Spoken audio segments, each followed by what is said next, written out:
Why is it so easy to repeat bad habits and so hard to form good ones? Few things can have a more powerful impact on your life than improving your daily habits. And yet, it is likely that these times next year you'll be doing the same things rather than something better. It often feels difficult to keep good habits going for more than a few days, even with sincere effort and the occasional burst of motivations. Habits like exercise, meditations, journalings, and cooking are reasonable for a few days or two and then become a hassle. However, once your habits are established, they seem to stick around forever, especially the unwanted ones. Despite our best intentions, unhealthy habits like eating junk food, watching too much television, procrastinating, and smoking can feel impossible to break. Changing our habits is challenging for two reasons. First, we try to change the wrong things, and second, we try to change our habits in the wrong ways. In this chapters, I address the first points. In the chapters that follows, I will answer the second. Our first mistake is that we try to change the wrong things. To understand what I mean, consider that there are three levels at which change can occur. You can imagine them like the layer of an onion.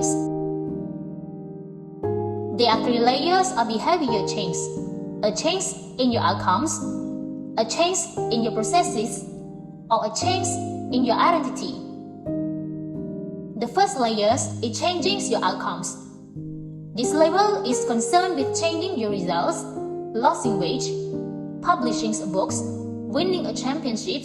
Most of the goals you set are associated with this level of changes. The second layer is changing your process.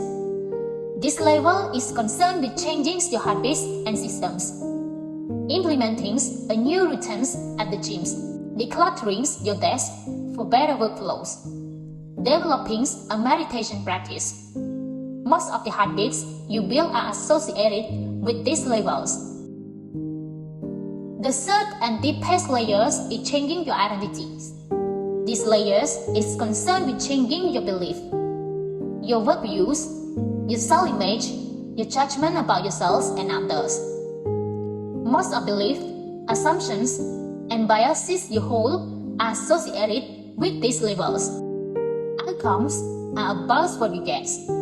Processes are about what you do. Identity is about what you believe. When it comes to building habits that last, when it comes to building a system of one person's improvements, the problem is not that one level is better or worse than others.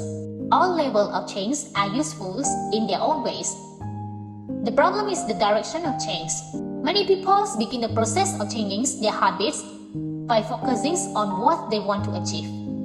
This leads us to outcome-based habits. The alternative is to build identities-based habits. With this approach, we start by focusing on who we wish to become. With outcome-based habits, the focus is on what you want to achieve. With identity-based habits, the focus is on who you wish to become. Imagine two people resisting a cigarette when a one smokes. The first person says no thanks and trying to quit. It sounds like a reasonable response. But these persons still believe they are smokers who is trying to be something else. They are hoping their behavior will change while carrying around the same belief. The second person declines by saying, "No thanks, I'm not a smoker."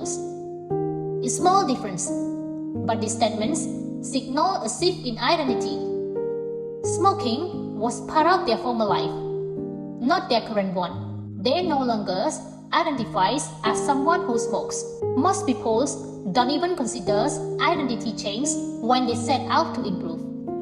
They just think, "I want to be skinny, and if I stick to this diet, then I will be skinny."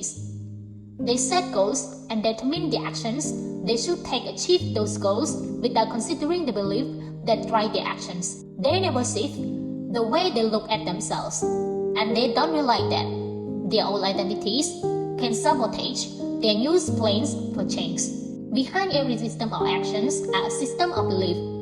The system of democracies is founded on belief like freedoms, majority rules, and social equality.